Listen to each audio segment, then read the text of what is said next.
fighting skill of the American soldier stand ready, on the alert all over the world to defend this country, you, the American people, against aggression. This is the big picture. Now, to show you part of the big picture, here is Sergeant Stuart Queen. The privilege of serving the United States in uniform is no longer limited to men.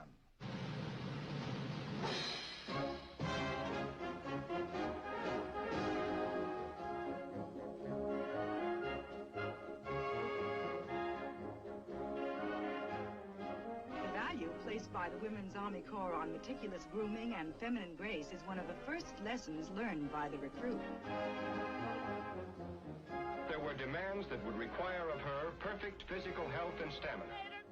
1, 2, 3, 4, 1, 2, 3, 4. I'm sure you've all heard the saying, there's a right way, a wrong way, and the Army way.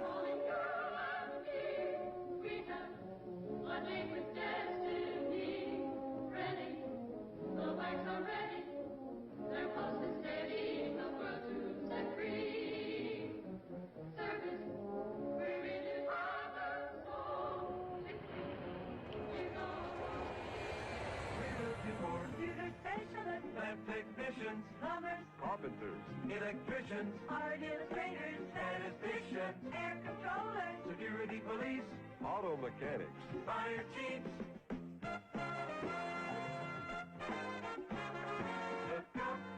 Look up, you're in the air. 1-2 radar contact, turn right heading 150. With a fog-bound helicopter hanging on your every word. It doesn't matter whether you're a man or a woman, only that you're good. Slowly. Be all that you can be. Thanks for your help. Roger. 'Cause we need you in the army. I'm flying in a helicopter right now. Don't second guess yourself. It's a lot of work, but it's totally worth it.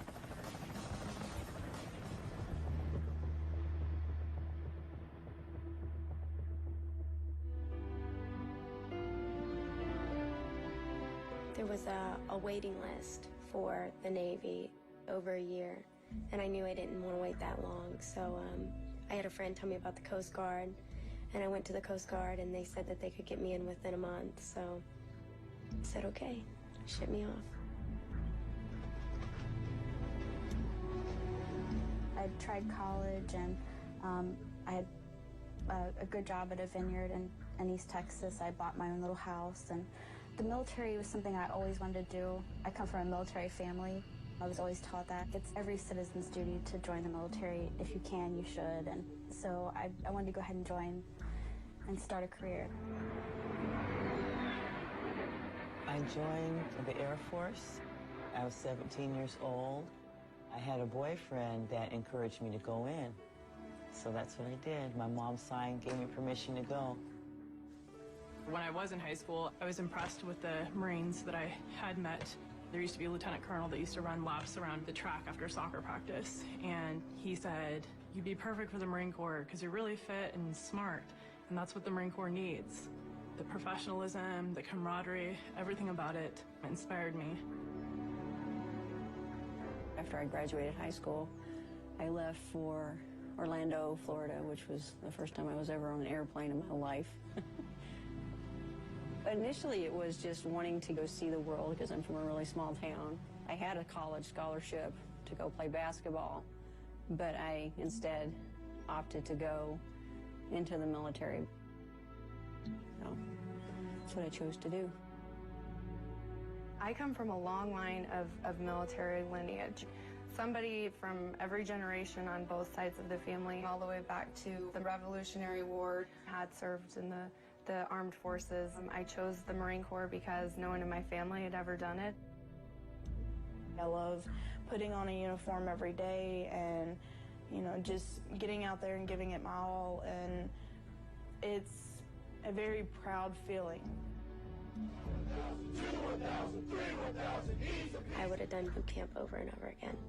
It was great. The camaraderie, the discipline, everything it taught you. Who I wanted to be, that's what they taught you there. Obviously, it was different taking a shower with 80 different people all of a sudden because it was pretty shy. But just a great experience. I was a 4.0 sailor. Every single report done on me was excellent, great. I knew what I needed to do in my job. I was a great team leader. I really enjoyed the whole challenge of it. I got several different awards and kudos. It was mainly men. I loved that I could blend in and keep up with the guys and, you know, work as hard as they did. The Naval Academy was challenging. The education was top-notch. My senior year, I was selected to be one of the top 30 leadership positions by the company grade officers there. After basic, I went to Naval Security Group, ADAC, Alaska. I remember getting there, you know, issued a parka, got set up in my room, and then he took me to the bar, which was in our barracks, and sat down at a table where it was me and about 10 other guys. And, you know, kind of felt like a piece of meat on a slab at that point. And I never wanted to turn around and leave so much of my life, but I couldn't.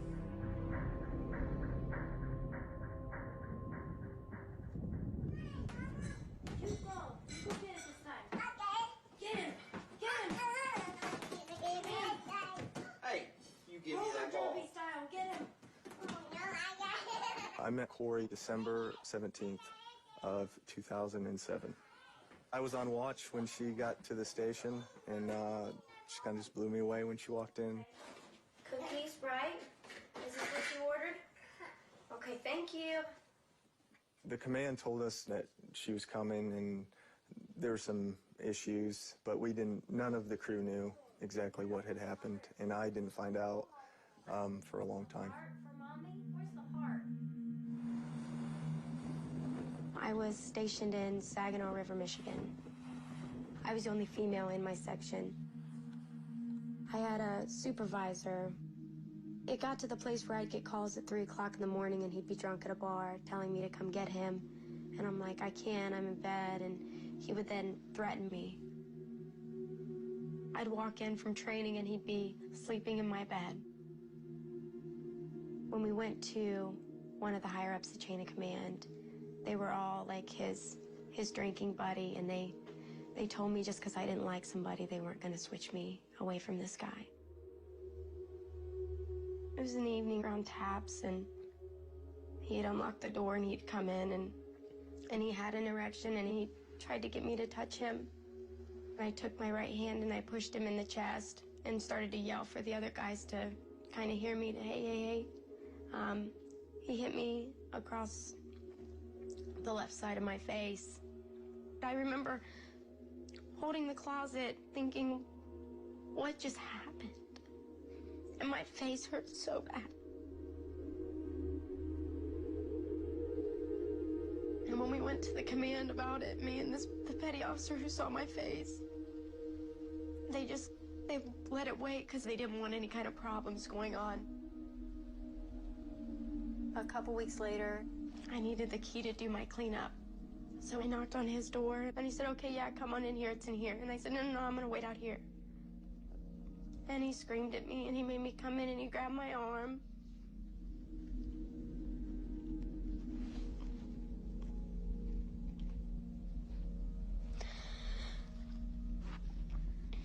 And he raped me in his birthing area. Everything came to a complete change the day that I was raped. I got there in February. By April, I was drugged and raped for the first time. I had like a cold or pneumonia-like symptoms, and so they sent me to get checked out. And while I was waiting to be examined, he came in and he helped himself. He said he was going to the bathroom, and he came into my room, and that's when he raped me. The entire time I was screaming and yelling for help and for him to stop. Nobody came to the door, nobody came to help me, came to my rescue or anything. They made it very, very clear that if I said anything, they were going to kill me. You know, and then of course I didn't have anyone to go talk to because the people that were perpetrating me were the police. It was my first time ever and I've had a tough time convincing myself that I'm still a virgin.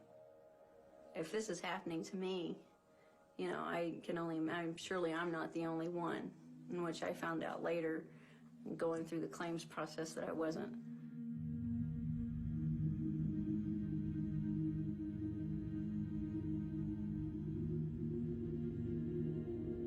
It's just after 3 a.m. I see shadow of a human head over my body. Next thing you know, like I wake up and like he's on top of me. He pushed my legs apart and put himself on top of me and started pulling at my shirt. And I wake up and that he's on top of me. He's already penetrated me. I was drugged. I remember the sounds, the smell. He put his locked and loaded .45 at the base of my skull, engaged the bolt so that I knew there was a round chambered. All I could do was continue to concentrate on breathing. He slammed my head against the concrete wall and very forcefully had sex with me. I just went to my tent, pulled the sleeping bag over my head, and cried myself to sleep. So within the 2-week period, he raped me 5 times. When we got tested, I had trick and gonorrhea, and I was pregnant. He did. He raped me.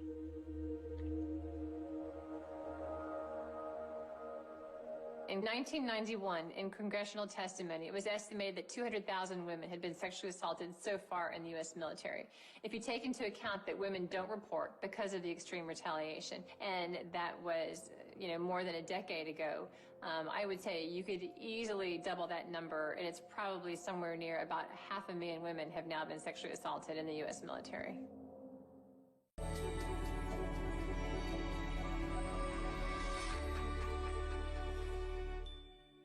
Attention! The Centers for Medicare and Medicaid Services has officially authorized new benefits that Medicare Advantage plans may include. To get the benefits you deserve, you can call the Medicare Coverage Helpline. Hi, I'm Joe Namath. If you're on Medicare, this is important information.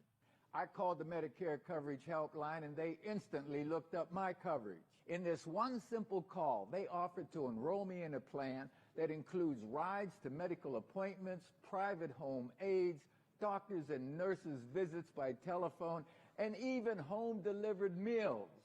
The plan also includes dental, vision, hearing, and prescription drug coverage, all at no additional cost. Don't delay. Call to see if the new benefits are available in your area. Call the number on your screen now. It's free. Call 1-800-673-0065. That's 1-800-673-0065 now.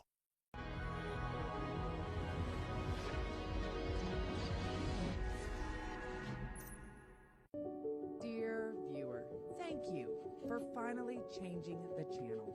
I understand you're tired of networks that blur news with views. You're tired of commentary presented as fact and facts presented as commentary. They are not the same, no matter what the partisan hack want you to think. You know me. I'm famous for my views, and you'll get them. And the news. And me. Yours truly, Scotty Nell Hughes. We have more in the cars, Rob. Just in here, too. This all was prescribed in the last 3 to 4 months. This is paroxetine, this is Seroquel, citalopram. This is Xanax. I'm tired of taking all these meds. I just want the VA to fix my jaw. I was having the most horrible pain in my face, but I went to the dentist because I thought it was my teeth or something was wrong. The doctor came in after the x-rays and asked me if I'd been in a car accident. When he hit me in my face, he dislocated my jaw and it sent both of my discs forward in my face. So I don't have any discs where they should be in my face. They told me I'd probably need a partial bone replacement from where my bone had been laying on my nerves for so long it's starting to actually disintegrate. I've been on a soft diet for 5 years now. I can't eat the foods that I used to eat. Everything is mashed potatoes, Jell-O. We are sorry, but due to a large volume of calls and unusually long wait times, counselors are unable to answer your call at this time. Please stay on the line as calls will be answered in the order received. 15 minutes could save you hundreds on car insurance. It's a St. Louis holiday tradition. Stay away for a while now. You gotta feel like a child now. Hey, this is Stan. Hi, Stan. I just wanted to check the status of my VA claim. Still no final decision on it yet. Okay, it's... You look like it's about a year old now. Yes, it is. Okay, it's still pending? Did it say what status it was in? Well, it looks like they've gathered all the information that they need, but it still hasn't moved to the rating board yet. Okay. Both my dad and my brother are prior Navy and now Army National Guard, and it's kind of like it follows in the family and follows the footsteps. I was excited and completely just hyped up about going, and all my family was proud of me. My dad is my biggest hero. I told her, I said, you're going to be taken care of. And I guess that's one of the hard things that I have to accept, because I told her that she would be. It was in February. We got a call.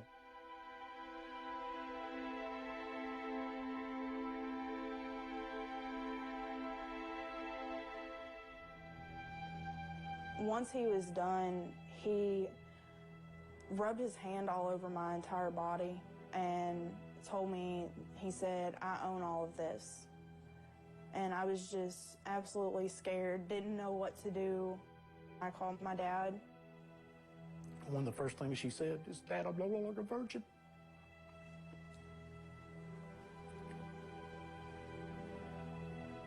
And I said, what happened? He said, I was raped. And I said, Hannah, you're a virgin, because he took something from you that you didn't give.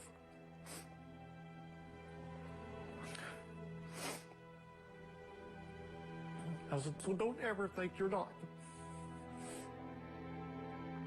My main nerve in my spine was pinched in 3 places, and my hips were rotated. My title is Director of Military Plans and Personnel Policy for the Navy. We have specifically trained judge advocates, our Navy lawyers, and our Naval Criminal Investigative Service. Those investigators, they're all specifically trained in sexual assault. Any report of a sexual assault is fully investigated in the United States Navy. They didn't take care of it. For a year and a half, they were tracking down witnesses. They had all these students there. And they could have locked them down and said, hey, you're on legal hold until I get this statement. And they didn't. Hannah went through 3 investigators. It was like, okay, I'm giving this case. That's what it sort of felt like. Oh, all right, I'm giving this case. I got to take care of it. Oh, well, this is an E1. I really don't have the time to deal with it. Females would come up to their commanders or their NCOs and say that they were either sexually assaulted or abused, and I don't think it was taken seriously. I think a lot of times a cursory investigation was done, and they were basically told to just suck it up. I remember bringing in a young service member who had been brutally raped and bringing her in to see her command and trying to make sure that this young girl was taken care of properly. And this idiot chewed her out for crying, told her to stop crying over spilt milk. A lot of times the credibility of the witness was called into account. Had the potential victim, had she made claims like this in the past. There was a lot of witch hunting going on. I was ordered to advise a victim of her rights for false statement when I knew that she wasn't lying. I was asked to bring her in and advise her of her rights like a criminal and interrogate her for false statement, quote unquote, until I got the truth out of her.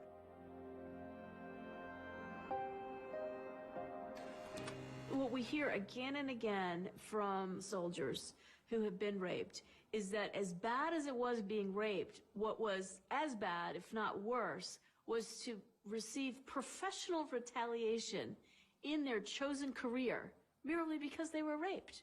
When you report something, you better be prepared for the repercussions.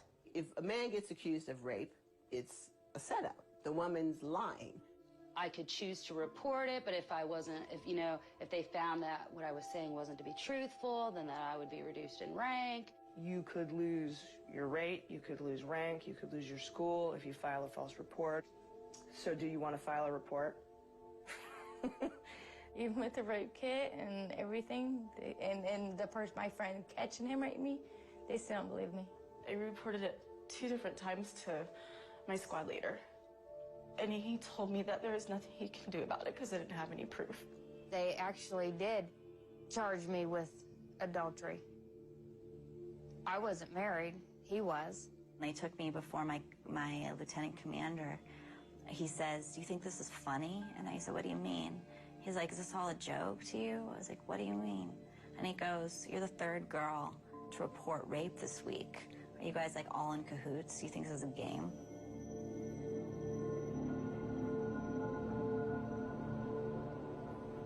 We are sorry, but due to a large volume of calls and unusually long wait times, counselors are unable to answer your call at this time.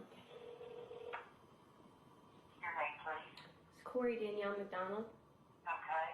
I show that we've got a claim open for a non-service connected disability pension, depression, TMJ, bilateral disc condition, PTSD, nerve damage. I'm showing that that's gone to the rating board in Cleveland. Okay, and how long does that usually take? Anywhere from 102 to 139 days. Really? And that's just an estimated time frame. 139 days? I mean, that's like, I've already been waiting like 14 months. What the is going on up there? Like, what the is going on with the VA? Like, my is new and it's 14 months? I bet if we were there in person, they'd have to do something. This goes everywhere with me. And then this goes everywhere with me. You always have protection with Jesus, but sometimes you need just a little bit more. How'd it go? It went good. Of course, they ordered a back X-ray instead of a face X-ray. But here's some makeup. They should know. You should know what's wrong with me. Like, read my stuff, and you'll see that it's my face. It's not my back. It's not my legs, my arms. It's my face. People who need the proof don't even know what your case is even about. Like, I don't even know why we wasted the gas money, the trip, anything. It was completely a waste of time. What a good Veterans Day, right? Yeah, it's a perfect way to spend it. Yeah.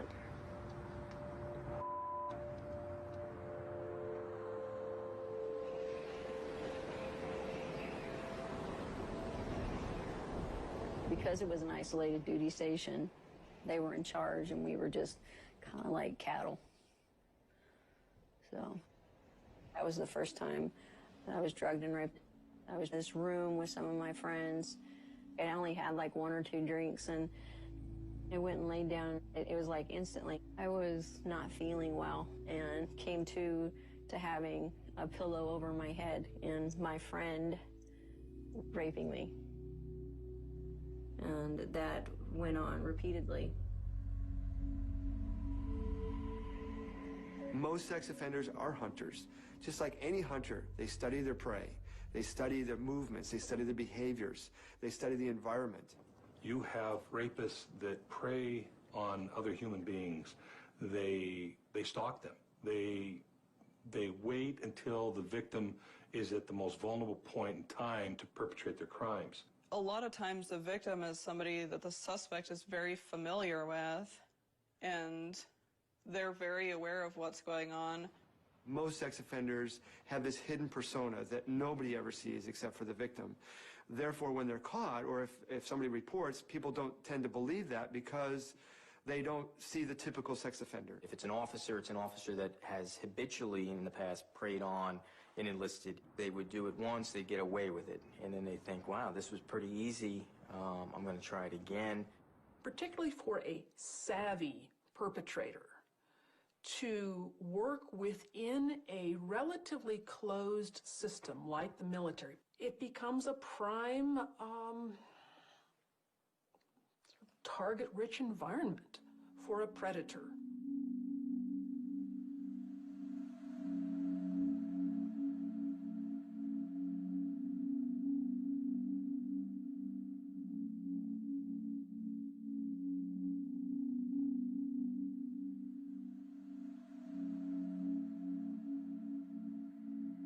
When I was discharged, I moved to Seattle, where things got really bad. I started to lose everything. I was homeless, there was addiction, I was selling drugs, packing a gun. 40% of homeless female veterans have been raped while they were serving. They spin into such depression and abuse that they can't hold jobs, they can't hold their lives together, and they end up on the streets. When I first saw Trina, I was at the gym, and I look over, and it was like the universe was like, there you go. And in my head, I was like, well, there you are. Well, I knew there was something special about her. Wow. For sure. When we first started dating, it was hard. The biggest hurdle was not taking PTSD personally. It does get really stressful. I'm sort of sad to have never known Trina beforehand, when she was sort of in her prime. Now she's anxious and sad a lot.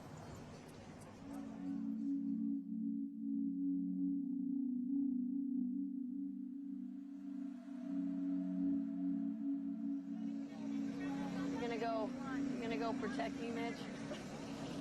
Susie, come. Let's go. Yeah. A lot of times, if we're out doing something, you know, Mitch will be like, checking in, like, oh, it's okay, Trina, it's all right. I'm appreciative of it, you know, but it makes me really sad that here's this little 11-year-old boy that's watching out for my well-being. It hurts, you know. I want it to go away, you know, and it doesn't go away.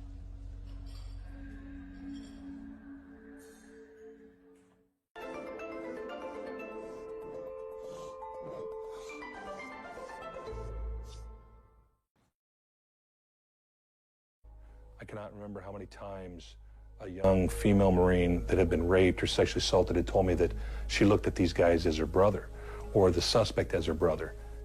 It's akin to what happens in a family with incest. Because, you know, in the military, when we're functioning at our best in a cohesive unit, with brothers and sisters, you know, the band of brothers and sisters, I mean, we are family.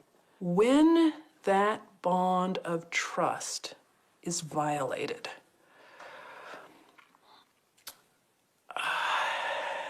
the wound penetrates to the very most inner part of one's soul, one's psyche.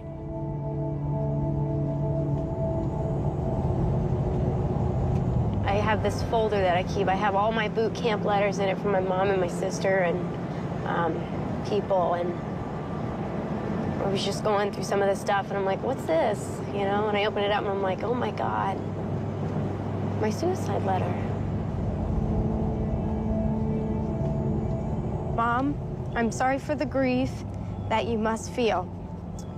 Just because I'm gone physically doesn't mean I won't be there spiritually. I truly feel that God will take me without question, even though I took my own life. I've had the most broken thoughts, dreams, and physical pain to remind me of the horrific acts upon me that happened while on duty. A mother, brother, sister, and husband should never live with knowing the horrible acts upon me. Find peace in knowing that that the body left behind doesn't consume my soul. I am free now, and I'm not afraid. Ready to soar, Corey Danielle. I took a whole bottle of pills and woke up, strangely enough. I'm not sure why. At that point in my life, I just wanted it to be over. And I think I was 20, 21. And then within the next year, I tried again. I went out into the garage, which is separate from the house, and I turned the car on. was going to sit in the car and asphyxiate myself. And we have this little poodle, Blondie. She went out a little doggy door and she's scratching and howling at the door. I said, shut up. God damn it, you're going to wake my wife up. So I got out, shut the car off, and I thought for a minute, I'll just take her in the garage with me. And then I says, why would you kill a dog? That's stupid. And then it dawned on me, well, why would you kill yourself? I thought of it so many times and in so many ways. I thought about, at one point in time, hanging myself from the flagpole with a sign on me and saying exactly what happened to make him feel bad. I was gonna overdose on pain medication and sleeping medication and just hope that I'd fall asleep and my body would just shut down or do something. When I went to the doctor, I had been feeling sick and dizzy and nauseated, and they took my urine and they told me that I was pregnant. It was like, you know, there's a life in there, you know? And maybe her life will be better than mine, and I gotta make sure that. So, she's very special. Sometimes it takes a different kind of action to cause change to come. And sometimes that's a lawsuit. I grew up on military bases. My dad was career Army. When I was a child, when we answered the phone, we used to have to say, Colonel Burke's quarters. and because of that, I have an understanding of the level of control that the military exercises that perhaps most in civilian life don't have. The Ferris Doctrine is a judicial doctrine that was developed by the Supreme Court that says if you're in the military, you cannot sue for something that happens to you that's incident to your military service. If military doctors amputate the wrong limb, you're out of luck. You cannot sue for that harm that's been done to you. So we filed a lawsuit in federal court on behalf of 16 men and women seeking to bring former Secretary Rumsfeld and Secretary Gates to justice. I heard about the lawsuit and decided to become a part of it because I never wanted another woman to go through what I went through.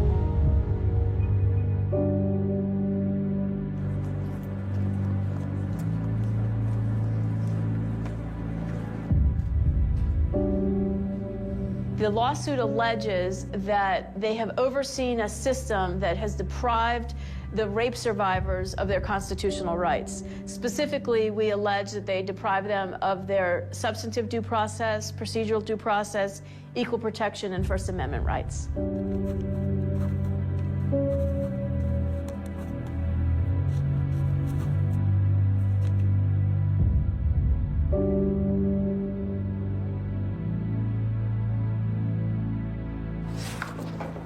It made me sick to see everybody's stories, how they kind of closely tie together. Everybody's story somehow it's consistent, like what the military does to people like us. All the things that they put in place are all pretty much intended to help women deal with being raped better. That's what they're about.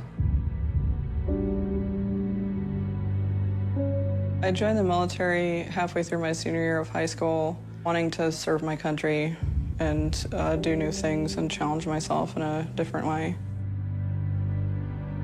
I was in the Army about 7 or 8 years before anything ever happened to me.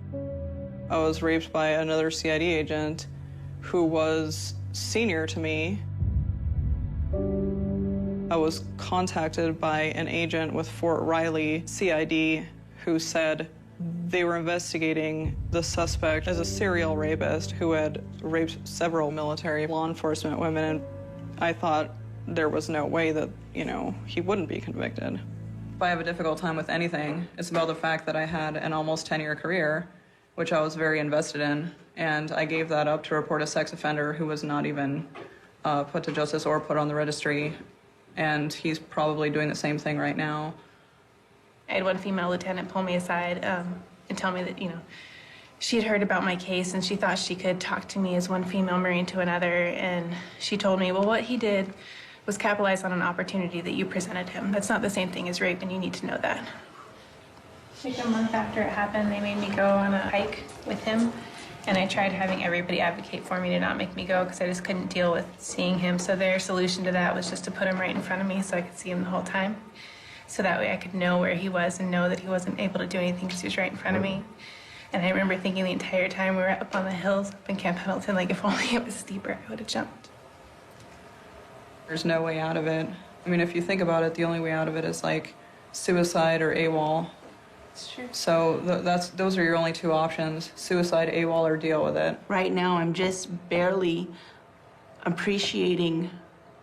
learning how to appreciate being a woman again. That's 11 years. And I'm trying to have fun with it, not forcing myself to have fun. I'm trying really hard not to cry, but it just me off. You know, and watching you girls having to go through it makes me want to explode. Being here and like knowing that me wanting to commit suicide, I'm not alone. Me being hit and raped, I'm not alone. Everything.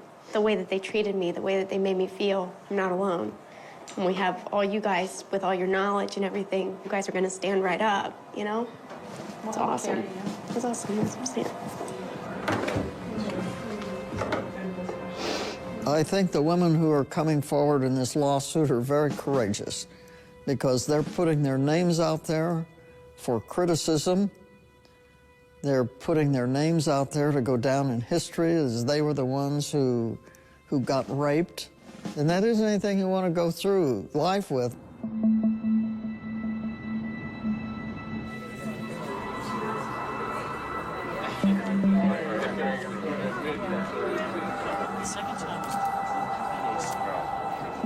Today, I stand in solidarity with the courageous women and men who have served in our nation's armed forces. The inspirational plaintiffs you see before you are a small handful of the tens of thousands of troops and veterans who have been sexually brutalized by their fellow service members while defending our nation. It is time to finally acknowledge that the military judicial system is broken when it comes to these cases. My name is Corey Choka, and in my case, my command was unwilling to help me. I went for help several times with other petty officers, and I was denied help, even with other men saying, please get her away from him. And it was still allowed. My name is Sarah Albertson. People were telling me, don't go to the public, don't let this get out because it'll make the military look bad. I really feel like my social responsibility to speak out about this issue, especially considering my investigative experience and the fact that the military justice system allows so many offenders to escape justice.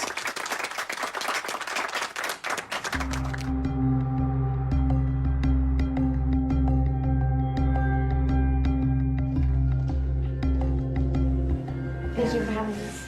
Sure. Thanks for being willing to fill me in a little bit on some of the experiences. My name is Regina Vasquez, and I served honorably in the United States Marine Corps for 4 years. My name is Corey Choka, and I served in the United States Coast Guard. I was harassed and sexually assaulted. I was administratively discharged with no benefits after 9.5 years of service. Women should not bear that burden. That is not part of what we should have to be doing to do our jobs. We're talking about criminal activity. We're talking about a vicious attack that is criminal. It is an assault. Almost none of the cases made to court-martial, and out of the ones that do, almost none of them result in convictions. It seems to me in all the times that I've looked at these things that the command is the one who has so much discretion. I think our advocates should actually be civilians, not ones that work in the military. I think we should have actual units, civilian units. It absolutely tears in my inside to think that this has been going on for as long as it's been going on, and we've never addressed it. All people in the military must know if you are a perpetrator of sexual assault against someone else in the military, woe be to you, you're going to be held accountable.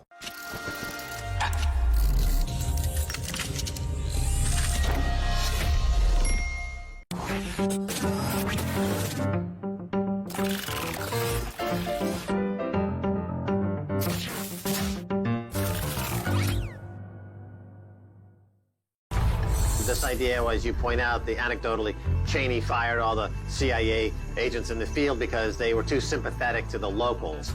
and he felt that was a liability. In the major media spheres in Washington and D.C., they don't want those reporters, those stars, to rub elbows in the great unwashed of the flyover states because they may become sympathetic to the working class. They may become sympathetic to the disenfranchised in America.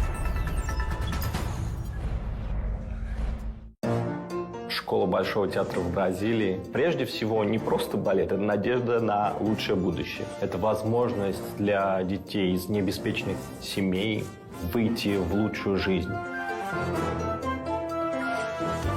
Fazendo balé numa comunidade que é super comum os meninos da minha idade jogarem futebol. Claro que você sonha em fazer parte da trupe do Teatro Bolshoi de Moscou. É realmente muito difícil para um brasileiro, um estrangeiro, fazer parte, né? Vir para a Rússia, um país que não fala a minha língua. E eu tive que conquistar cada papel desde o início.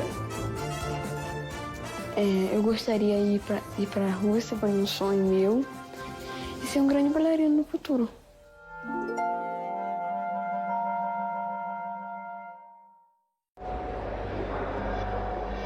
As a CID agent, I found it tremendously frustrating when I would demonstrate that an offender had committed an offense and taking it to a commander and having a commander be the deciding authority. You know, I don't think commanders are capable of making an objective decision. I do not think it should be in their hands. So you would suggest taking the discretion away from them? Yes, absolutely. Congresswoman Davis and I are both on the Armed Services Committee.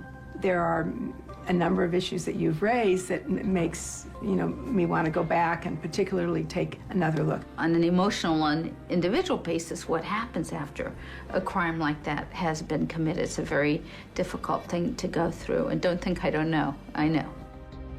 The fact that you're willing to tell me your stories firsthand makes it much easier for us to go back and to say, these are policies that we have to change. It's a big deal what you're doing. You rarely find people like you who will stand up for us, and just thank you so much for everything that you do. Very nice to meet you all. Nice to meet you. Thank you again for your service. Thanks for your time. Mr. Speaker, last year the military received over 3,000 reports of sexual assault involving other members in the service. This week, 17 veterans are saying that the military ignored their cases of sexual assault while they were on active duty. Today I'm going to talk about Seaman Corey Choka, who served in the Coast Guard from August 2005 to June 2007. She now suffers from PTSD and an abnormal EEG due to nerve damage in her face. Choka later told the press, "It's like they didn't care. It wasn't important. I wasn't important."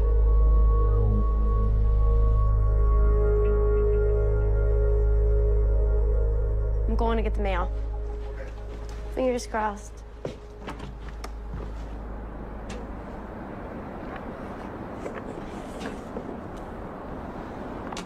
There's my fate.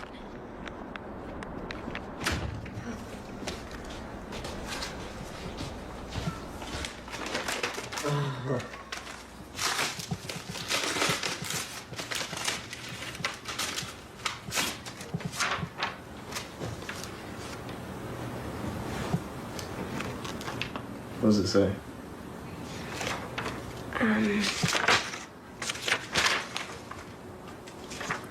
Effective October 20th, 2009. My overall combined rating is 70%. Wait. Service connection for anxiety is denied. Service connection for disc placement and bilateral disc displacement is denied. Those man. Oh my God. I'll be right there, Shay. My face doesn't have any discs in it. That's what the x-rays show. That's what Dr. Karko's letters show. How can you deny medical when there's x-rays?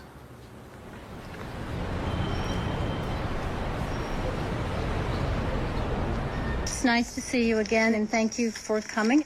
I'm going to play a short public service announcement, and then we can entertain questions.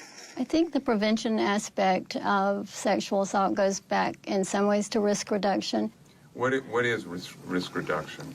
Risk reductions are ideas like telling women to, if they're going to go somewhere together, always have a buddy with them. Are there other examples of risk reduction? I'm not familiar, but that's out of my area of expertise.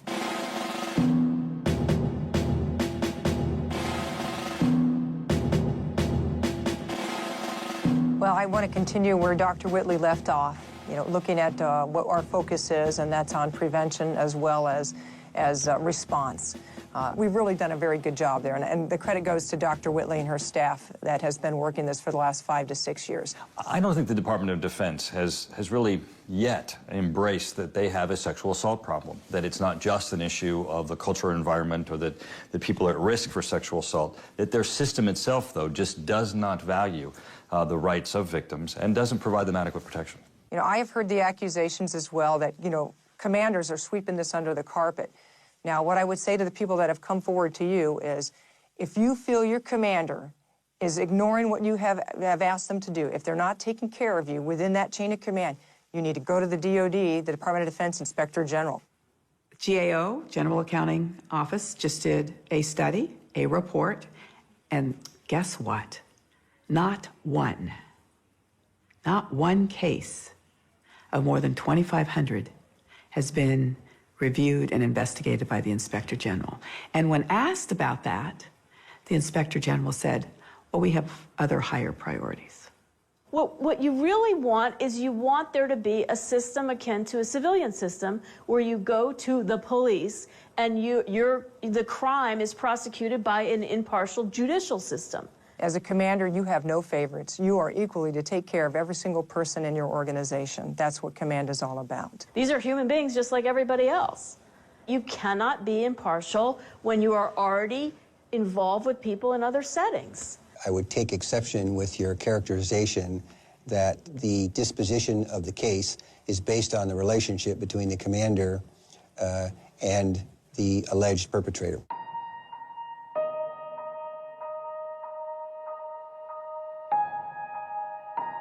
I'm going to speak to you with my former commander's hat on. There is absolutely no conflict of interest. You do what the right thing is to do.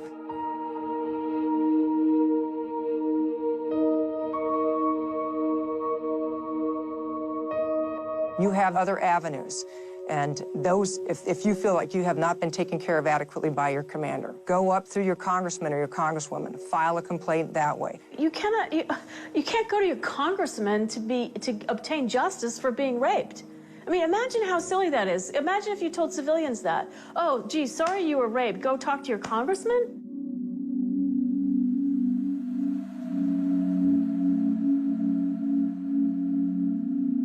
If you could say something to this guy, what would you want to say to him? I don't know.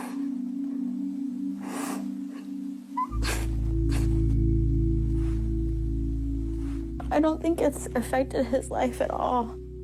And people in my old squadron that I've talked to, they don't see any effect that it's had on him, and that hurts. Because it's a struggle every day. It's completely changed who I am. I'm really hoping that he falls off a Coast Guard boat and they never find him. I'm really hoping for that. Like they find there's a poor mishap where he got chopped up by the prop. That'd be great. That would be great. That'd be an exciting day. It would. I'd probably celebrate. Right. Yeah. I hope this reaches them too. You know, I hope that somewhere someone sees my face, you know, wherever it is and goes, I know them and they're talking about me because they know what they did, you know, and then all they'll have to mutter is to some friend that goes, hey, weren't we stationed with her? You know, and then they can't be a secret anymore. So hopefully they have to deal with it too, you know, some way, shape, or form. Most rapists are repetitive criminals. It's a kind of crime that has an obsessive quality, so people do it again and again. So the tragedy of that is that every one of these guys who gets off free will be doing it to other women again and again, often for years and years and years. The average sex offender in their lifetime has about 300 victims, and the vast majority of sex offenders will never be caught. A lot of civilians see it as being a military problem, but it really isn't, because 5% or less of reported offenders are convicted. So almost none of them wind up on the sex offender registry. There is no military sex offender list that I'm aware of, but if you're convicted in court, a felony conviction of a sex offense, you're going to go on the national list. For any sex offense whatsoever. Correct. That is not the case. It depends on what level of conviction they got. If they received over a year, then that's considered a felony. But a lot of these cases are pled down so that they're not felonies. The military doesn't like to prosecute people and keep them as felony convictions. I often ask myself the question, why would they stop? And if there's nothing to stop them, like incarceration or some other major life change, they're going to continue. If you run a sexual predator through the judicial system and then you give them a slap on the hand, all you've done is you've done the equivalent of the catch and release program. You've caught him, you've educated him, and now you released him back into hometown America.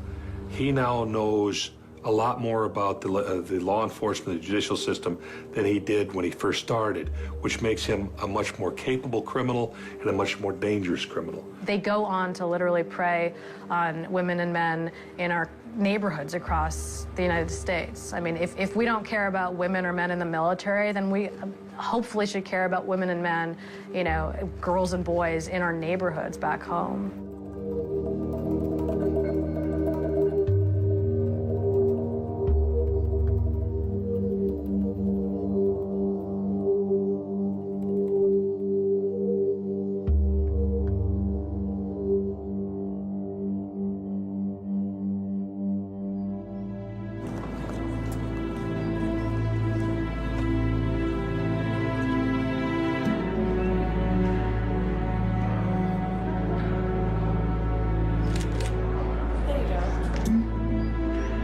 The thing that broke my heart more than anything about this story was the young women who went in with such idealism.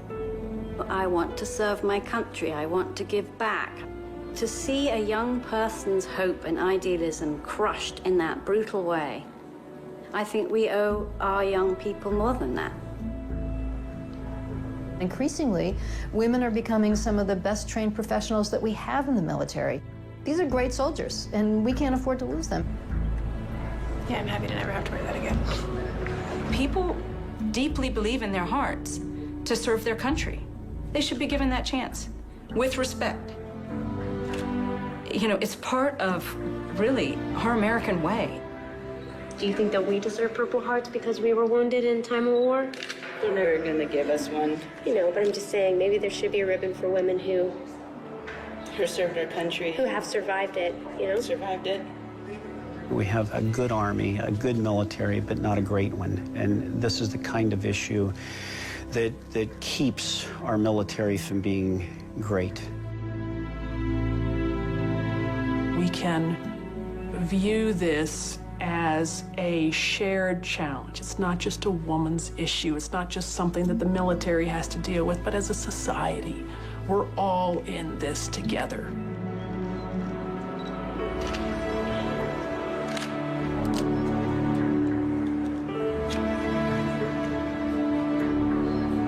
It's our national duty.